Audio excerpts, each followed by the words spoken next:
ایک مرتبہ درود پڑھ لیجیے، اللہم صلی علی سیدنا محمد وعلی آل سیدنا محمد بارک وسلم۔ سبحانک لا علم لنا الا ما علمتنا انک انت العلیم الحکیم، نحمدہ ونصلی علی رسولہ الکریم، اما بعد۔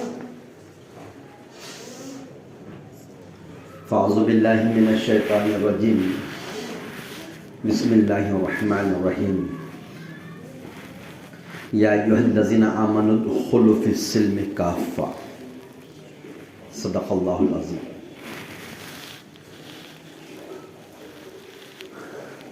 محترم بزرگوں اور دوستوں، اللہ رب العزت نے جنت بنایا اور جہنم بنایا، دونوں کے راستے بتا دیے، دونوں کے ضابطے بتا دیے۔ نیک عمل کر کے جائیں گے تو جنت کے حقدار بنیں گے، اور کبھی گناہ گار بن کے جائے تو جہنم میں جانا پڑے گا۔ دونوں چیزیں بنانے کے بعد انسان کو اللہ رب العزت نے اختیاری زندگی دے کر بھیجا ہے۔ جنت بنایا، جہنم بنایا، اور اس کے راستے ضابطے بنانے کے بعد اب یہ اختیار دیا ہے انسان کو کہ جس پہ چاہے اس پہ چل لے، جیسی چاہے ویسی زندگی گزار لے۔ اگر کامیاب ہونا چاہتا ہے کوئی شخص دنیا اور آخرت میں، تو اس کے لیے اللہ رب العزت نے ایک دین دیا ہے، اسلام دیا ہے، شریعت دی ہے۔ اس کو سامنے رکھ کے زندگی گزارنا پڑے گی تو وہ شخص کامیاب ہو جائے گا۔ اور اگر کبھی وہ قرآن، وہ حدیث، وہ سنت، وہ شریعت، وہ سیرت، وہ صحابہ رضی اللہ اجمعین کا عمل، اس کو چھوڑ کے اگر زندگی گزارے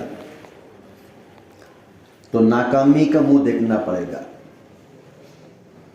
کیونکہ اللہ رب العزت نے انسانوں کو وقتی طور پر ایک زندگی دے کر بھیجا ہے، اور وہ آخرت کی زندگی کی تیاری کا موقع اللہ نے انسانوں کو دنیا میں دے کر بھیجا ہے۔ جس کے پاس جتنی زندگی ہے وہ اس کی خود کی نہیں ہے، وہ ایک امانت ہے۔ اب اس کا صحیح استعمال یا غلط استعمال یہ اس کے اختیارات، خود اپنے انسان کے اپنے اختیارات میں ہے کہ کس طرح گزار سکتا ہے۔ دنیا کے اندر انسان، سارے انسان چار طریقے سے زندگی گزارے۔ یوں فرمائیں کہ کفر پر پیدا ہوتے ہیں، کفر کی زندگی گزارتے ہیں، اور کفر پر ان کی موت آتی ہے۔ ایک طرح کے لوگ یہ ہیں۔ ایک طرح کے لوگ یہ ہیں کہ فطرت اسلام پر پیدا ہوتے ہیں، اسلام ہی کے مطابق زندگی گزارتے ہیں، اور آخر میں اسلام کے مطابق ہی ان کو موت آتی ہے۔ یہ دوسری طرح کے لوگ ہیں۔ ایک طریقے کے لوگ یہ ہیں کہ کفر پر پیدا ہوتے ہیں، کفر کے خاندان میں پیدا ہوتے ہیں، ان کے باپ دادا آبا و اجداد کفر و کافر ہوتے ہیں، ان کے گھرانے میں پیدا ہوتے ہیں، اور ان کی پوری زندگی کفر پر گزرتی ہے۔ خدا کو چھوڑ کر اس کے علاوہ کسی کو بھی خدا بنا کر اس کے سامنے ساری زندگی کفر میں گزار دیتے ہیں۔ اور ایسا ہوتا ہے کہ موت سے پہلے اللہ تعالیٰ ان پر فضل کر دیتا ہے، کرم کر دیتا ہے، اور اللہ ان کو جو ہے ایمان کی دولت سے مالا مال کر دیتا ہے، اور پھر وہ جنتی ہو جاتے ہیں۔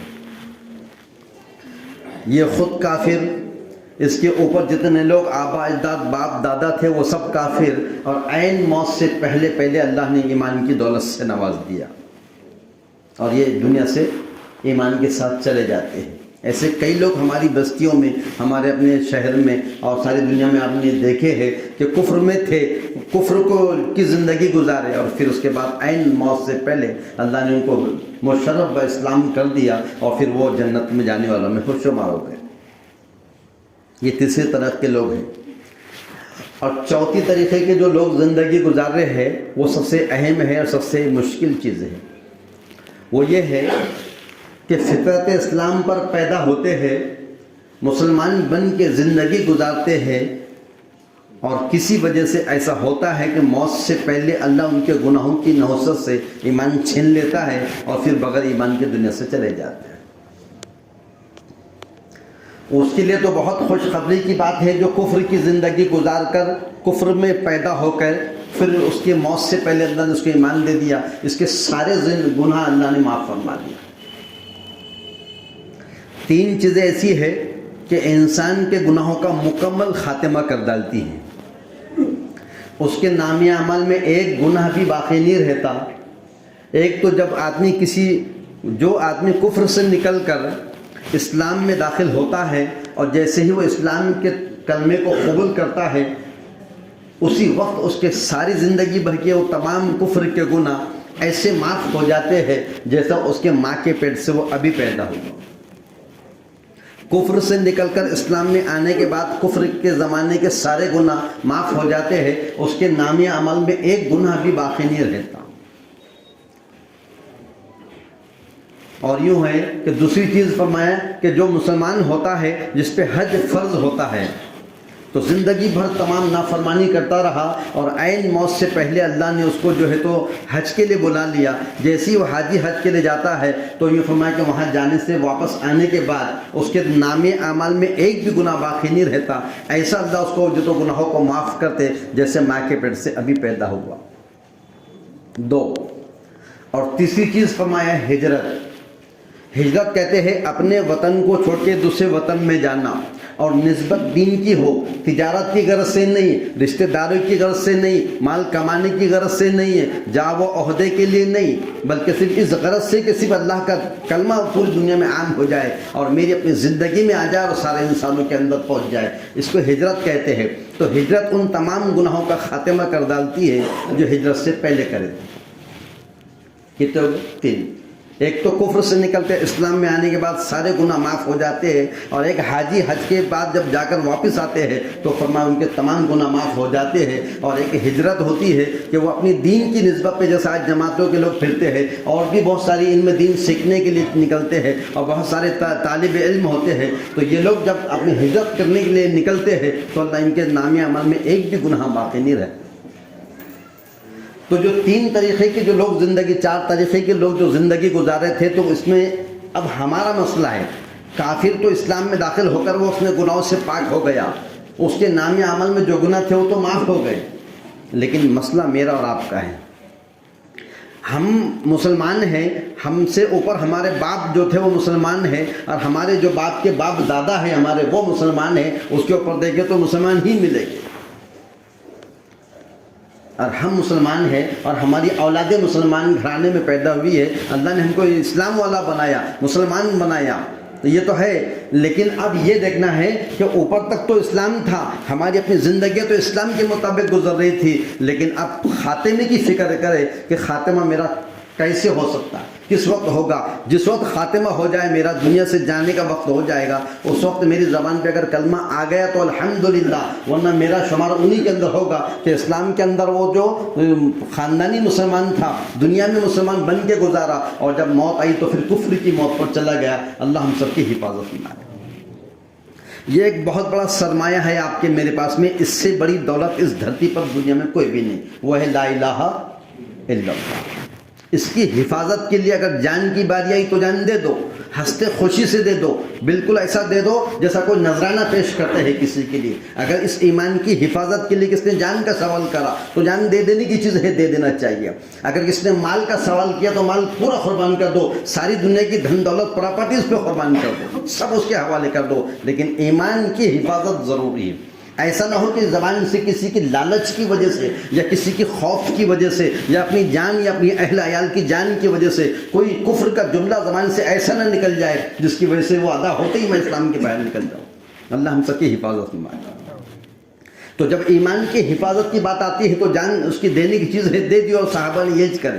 جب ان کے سامنے اسلام کو پیش کیا گیا تو انہوں نے کلمہ پڑھ لیا تو حالات آئے، پریشانیاں آئی، مصیبت آئی. ان کی آنکھوں کے سامنے ان کے خود کے اولادوں کو یا اولادوں کے سامنے ماں باپ کو اٹھا کے آگ میں ڈال دیے، بڑے بڑے تیل کے اندر کرتے ہوئے تیل میں ان کو ڈال دیا گیا. سب کچھ وہ دیکھ لیا، انہوں نے برداشت کیے، لیکن ایمان کو ہاتھ سے نہیں چھوڑے. کیونکہ دنیا فنا ہونے والی چیز ہے، دنیا ختم ہونے والی. کتنا جی کے جی گے ہم، زیادہ سے زیادہ بہتوں کا 60-70 سال جئیں گے، اور زیادہ جیے تو 100 سال جی سکتے ہیں. لیکن آج سے 100 سال پہلے نہ آپ تھے نہ میں تھا، اور آج کے 100 سال کے بعد ابھی دنیا میں ہم نہیں رہیں گے. لیکن اس کے درمیان میں ایک سرمایہ میرے اور آپ کے پاس ہے، اور وہ ہے ایمان. اس ایمان کی حفاظت کے لیے 3 شعبے کام کر رہے ہیں. مدارس کام کر رہا ہے اپنے، جو تو مدارسوں کے اندر علماء بن رہے ہیں اور حفاظ کرام بن رہے ہیں، مفتیان کرام بن رہے ہیں. بچوں کو علم دین سکھایا جا رہا ہے، ان کو قرآن حدیث سکھایا جا رہا ہے، ان کو شریعت سکھائی جا رہی ہے، ان کو اسلام کے احکامات ارکان بتائے جا رہے ہیں. مدارس کے اندر علماء کا پروڈکشن ہو رہا ہے. یہ دین کے قلعے ہے، یہ محفوظ قلعے ہے. اس سے ہماری آنے والی نسلوں کو صحیح دین ملے گا. اس عمل، جس عمل کو ہم نماز پڑھ رہے ہیں یا ہم روزہ رکھ رہے ہیں، اور ہم جس شعبے میں جس عمل کو ہم کرتے ہیں، اس کی صحیح شکل باقی رہیں گی ان نسلوں کے اندر، تو وہ صحیح کامیاب ہوں گے. اور خدا نہ خواستہ کہ اگر وہ دین ہم تک، اگر ہم نے اگر اس دین کی حفاظت نہیں کی ہے، اور ہم نے اگر کبھی علم دین کو نہیں سیکھا، اور ہمارے علماء اگر ہمارے پیدا نہیں ہوئے اور ہم کو صحیح دین نہیں سکھایا، تو پھر غلط چیزوں کو دین سمجھ کر اس پہ عمل کریں گے، اور پھر وہ غلط عمل کی وجہ سے وہ بھی جہنم میں جائیں گے، اور ہم کو بھی اس کی پکڑ ہوگی. تو ایک شعبے کے اندر جو مدارس کا جو شعبہ ہے، یہ سب سے بڑا شعبہ ہے کہ سارے آج تک جتنے مدارس قائم ہوئے ہیں، بڑے بڑے حافظ قرآن ملے ہیں، عالم ملے ہیں، مؤذن ملے ہیں تو امام ملے ہیں، اور حافظ قرآن ملے ہیں، مفتیان کرام ملے ہیں، اور مفسرین کرام ملے، جتنے بھی ملے ہیں یہ سب صرف مدارس کی وجہ سے ملے. ایک شعبہ مدارس کا مضبوط شعبہ ہے، اس کو الگ مت سمجھو. یہ کہ ہمارا جتنے شعبے ہیں دین کے، وہ سارے شعبے میرے اور میں اس کا ہوں. تو یہ ایک سب سے مضبوط شعبہ ہے. ایک تو یہ شعبہ ہے کہ ہم جو تو مدارس کے اندر اپنے بچوں کو داخل کرتے ہیں، پھر وہ ایک کم عمر سے بڑھ کر ہوتے ہوتے وہ ایک وقت آتا ہے اس کی زندگی کے، وہ 7, 8, 10, 15 سال نکال کے وہ کسی ایک مقام پر پہنچ جاتے ہیں کہ وہ حافظ ہوتے ہیں، وہ عالم ہوتے ہیں، وہ کسی ایک کورس کو کر کے مفتی بن جاتے ہیں، اور پھر وہ ایک صحیح دین کی شکل کو جو تو نسلوں تک پہنچانے کا سبب ذریعہ بنتے ہیں. تو ایک مضبوط شعبہ ہمارا، جیسا کہ رکشہ ہے اس کے 3 پہیے ہیں. سامنے کا جو پہیہ ہے وہ، اور اس کے ساتھ 2 پہیے اور پیچھے لگے ہوئے، لیکن جو مین پہیہ ہے وہ ہمارا کون سا ہے؟ سامنے کا. پیچھے والے سے کوئی مطلب نہیں ہے. اگر وہ اس کا اسٹیئرنگ صحیح ہے تو پیچھے والوں کو اس کے تابع ہو کر چلنا پڑے گا.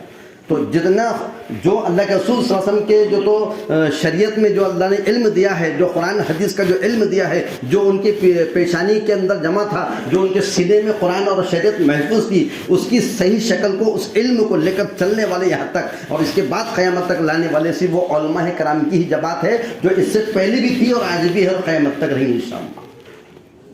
حضور کے زمانے میں 10 مفتیان کرام کی جماعت ایسی تھی جو حضور کی موجودگی کے اندر وہ فتوے دیا کرتے تھے. کیا صحیح ہے کیا غلط، اس کے فتوے دینے والے وہ لوگ تھے. ان سے پہلے بھی جتنے انبیاء علیہ السلام دنیا میں تشریف لائے، وہ تمام کے تمام نبیوں کے دور کے اندر ایک علماء کرام کی جماعت جو شروع سے تھی، پہلے دن سے، حضرت آدم علیہ السلام کے زمانے سے لے کے ان کے ساتھ میں رہنے والے وہ علماء کرام تھے. وہ سب کے سب جو تو جیسا شریعت آتی تھی، جیسا قرآن آتا تھا، جیسے تورات زبور انجیل آتی تھی، جیسے صحیفے آتے تھے، اس کی صحیح شکل کو لے کر یہاں تک پہنچانے والے. اور جتنا بھی آج تک اسلام سے پہلے آیا وہ سب کے سب اللہ نے قرآن کے اندر لا کے محفوظ کر دیا. قرآن کے اندر جو محفوظ کر دیا اس کو شریعت بنا دیا. جب ہم کسی کمپیوٹر پہ بیٹھے ہیں تو ایک فولڈر کھولتے ہیں، پیلا کلر کا ایک فولڈر ہوتا ہے، اس کو کھولنے کے بعد اور اندر فولڈر ہوتے ہیں. تو ہمارا سب سے پہلے جب ہم کمپیوٹر میں جا کے جب اس کو فولڈر کو کھولیں گے تو سب سے پہلے اسلام دکھیں گا. اس کے اندر جائیں تو دوسرے اور فولڈر ملیں گے. پھر وہاں پر جب دیکھیں تو تورات ملیں گی، وہاں زبور ملیں گی، وہاں انجیل ملے گی، وہاں صحیفے ملیں گے، وہاں پر تمام شریعتیں ملیں گی. جتنی چیزیں کھولتے جائیں گے وہ وہاں سے لے کے آدم علیہ السلام تک پہنچ جائیں گے. لیکن تمام چیزوں کو لا کر، کیونکہ جب ایک نبی جب آتے تھے شریعت لے کر تو ان کی شریعت کے بعد اگلے نبی جیسی نبی بن کر آتے تھے تو پہلی شریعت جو تھی وہ اس میں ضم ہو جاتی تھی اور اس کے بعد وہ شریعت جو تو قائم رہتی تھی. اسی طریقے سے جتنے بھی شریعتیں آئی اور جتنے بھی جو تو احکامات آئے اور جتنے بھی کتابیں آسمانی آئی اور جتنے بھی صحیفے آئے ہیں وہ سب کو لا کے اللہ نے قرآن کریم میں لا کے جمع کر دیا. اب تمہارے اور میرے لیے صرف ایک قرآن ہے، وہ سنت ہے، اس کو سامنے رکھو، تم کبھی زندگی میں گمراہ نہیں ہوگے. تو پہلا شعبہ ہمارا یہ ہے، وہ مدارس کا شعبہ ہے. اب اس کے ساتھ 2 شعبے اور ہمارے ہیں. ایک تو یہ ہے کہ دوسرا شعبہ کیا وہ خانقاہی نظام ہے. کسی اللہ والوں کا جو تو دامن پکڑ لے کہ ان کے پاس جا کے جب ان کا دل جب کسی کو دیکھے ایسا جس کے دل میں محبت پیدا ہو جائے, جس کو دیکھنے سے اللہ کی یاد پیدا ہو جائے, اس کے علم سے ہمارا ایمان تازہ ہو جائے, اس کو دیکھ کر ہماری آخرت یاد آ جائے, تو فرمایا اس کو اپنا جو تو ہم اس کو اپنا یہ ایسا بنا دے, ذمہ دار ایسا بنا دے کہ بس میرا سب کچھ اس کے حوالے کر دے. ہاں, آپ بولے جیسا میں ویسا کروں گا. اب اٹھ بولے تو اٹھیں گے, بیٹھ بولے تو بیٹھیں گے, کاروبار کرنا ہے تو آپ سے پوچھ کے کریں گے, شادی کرنے ہے تو پوچھ کے کریں گے, مکان. یعنی جب کوئی شخص تیری نظر میں ایسا مل جائے جس کے علم کی وجہ سے اگر اللہ یاد آتا ہے, جس کو دیکھ کر اگر آخرت یاد آ جاتی ہے, جس کو دیکھ کر ایمان تازہ ہو جاتا ہے, تو اپنی نفس کو اس کے حوالے کر دے. اگر تجھے وہ حکم دے اٹھ تو اٹھ جا, اگر وہ حکم دے تو بیٹھ جا. کسی اللہ والے سے, لیکن اللہ والوں کی صحیح پہچان بھی ضروری ہے, وہ اللہ والے ہے کیا. تو ایک تو خانقاہی نظام کے اندر جو ہے تو یہ کام ہوا, اور جب تبلیغ کا کام شروع نہیں ہوا تو اس سے پہلے خانقاہی نظام کا دور چلتا تھا. کسی بھی اللہ والوں کے پاس کوئی شخص جاتا تھا, 2 5 10 سال 15 سال ان کی صحبت میں رہتا تھا, اور پھر ان کی زندگی میں وہ چیزیں منتقل ہو جاتی تھی, اور پھر وہ اپنی نفس کی اصلاح کر لیتا تھا. تو وہ دور خانقاہی نظام کا آج بھی باقی ہے. ایک تو مدارس کا دور جو تو شعبہ ہے, اور دوسرا خانقاہی نظام کا شعبہ ہے, اور تیسرا شعبہ جو ہے وہ بہت اہم ہے. وہ یہ ہے کہ یہ ساری عمومیت کے طور پہ آج اللہ نے ہمارے چہروں پہ داڑیاں, جو ہمارے جو تو ٹوپیاں لباس, اور ہمارے جو بھی زندگی گزارنے کے تمام دین کے شعبے ہیں, یہ سب اللہ نے عمومی ایک لہر دعوت تبلیغ کے برکت سے چلا دیا. یہ تیسرا شعبہ ہے. پہلا شعبہ تو مدارس ہے, دوسرا خانقاہی نظام کا شعبہ ہے, اور تیسرا دعوت تبلیغ کا یہ شعبہ ہے کہ یہ 100 سال کے اندر دین کی فضاؤں کو اللہ نے عام کر دیا, ایک عمومی لہر چلا دیا. ہر اچھا برا, ہر چھوٹا بڑا, ہر شہری اور جو تو دیہات کا رہنے والا, ہر جو آدمی جو مال والا یا غریب تھا یا جھوپڑے میں رہنے والا, وہ تمام کے اندر جو تو اللہ نے ایک ایسی دینداری کی فضا عام کر دیا کہ سب کے سب دین کو سمجھنے لگے. سب کو معلوم ہے کہ دین کسے کہتے ہیں. کوئی آدمی اگر کھڑے رہے کہ رنجن کے پاس پانی پیے تو ہم سمجھتے کہ یہ غلط کر رہا, کچھ لوگ منہ پہ ٹوک دیتے ہیں کہ یہ غلط ہے, کچھ لوگ بولتے ہیں کہ یہ غلط کر رہا. اتنا اس بات کا احساس آپ کو, میرے کو, سب کو ہے کہ یہ صحیح ہے یا غلط ہے. یہ صرف دعوت تبلیغ کی برکت سے اللہ نے چلا دیا. یہ 100 سال کی تبلیغ 1926 میں دعوت تبلیغ کا کام حضرت مولانا الیاس صاحب رحمۃ اللہ علیہ نے شروع کرے تھے, اور وہ آج ہوتے ہوتے 2026 کے اندر الحمدللہ اس کو 100 سال پورے ہونے آ رہے ہیں. اور آج یہ 100 سال میں اللہ نے ایسی عمومی ہدایت کی ہوا کو چلایا ہے کہ ساری دنیا کے اندر مرد, عورتیں, بچے, جوان, بوڑھے, اور جتنے مدارس ہیں. اور اس شعبے کی وجہ سے ایک بات خاص یہ ہوئی کہ جتنے لوگ تبلیغ میں لگے اور جتنے لوگ دعوت دین کی محنت میں لگے, اس کی ذریعے سے پھر تقویت ملی مدارس کو, پھر تقویت ملی خانقاہی نظام کو, پھر تقویت ملی جو تو مکاتب کے مدرسوں کے اندر جو مکتب چلتے ہیں مسجدوں میں, پھر ان کو ملی. اور یہ سارے شعبے کو پانی ملتا رہا. جیسا کنویں سے پانی آ کے جو تو اس کے اندر جھاڑوں میں جاتا ہے, اسی طرح سے جو تو دعوت تبلیغ کی محنتوں سے پھر مدارس کا فائدہ ہوا, پھر خانقاہوں کا فائدہ ہوا, اور پھر یہ کہ لوگ دیندار بننے لگے. تو یہ دعوت تبلیغ کی محنت ہے. اگر ہم سب مل کے انشاءاللہ اس کو سارے 3 شعبوں کو اپنا سمجھ کے کرتے رہیں گے, سب سے بڑی بات اللہ ہمارا ایمان عمل پہ خاتمہ کرے گا. اسی نسبت پہ آج جو تو اپنے پاس 2 دن کا اجتماع ہے چیتے گاؤں کے اندر, سب مل کے اس بات کی فکر کریں کہ پہلی فرصت میں سارے کام آگے پیچھے ہو جائے ہمارے, لیکن کم نہ ہونا تو یہ چاہیے کہ آج جمعہ میں ہم نے وہاں ہونا تھا, لیکن نہیں ہو سکے تو کم سے کم جتنی مجلسیں لگنی ہے, عصر میں ہے, مغرب میں ہے, کل فجر سے لے کے شام تک ہوگی, اور اتوار کی صبح میں پھر دعا ہوگی, وہاں پر ہی ہم تشریف رکھیں. اس طریقے سے اگر کریں تو کچھ نہ کچھ اللہ والوں کی ہم کو جو تو صحبت ملیں گی, اور کچھ ایمان و تازہ ہوگا. اللہ ہم سب کو عمل کی توفیق عطا فرمائے.